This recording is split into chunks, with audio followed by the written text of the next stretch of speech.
Ang mga tulingag.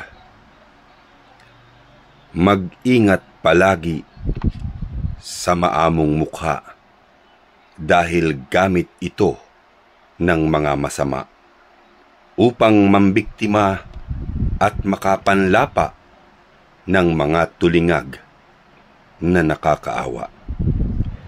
Sila'y mga lobong laging nakangitit, inosenteng kapwa, yaong hanap lagit kapag nakasilip ng kahit kaunti na pagkakataon.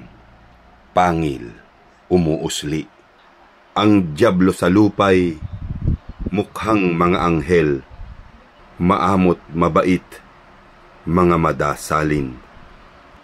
At pag nakuha na ang iyong damdamin, ay buong buo kang kanyang lalamunin.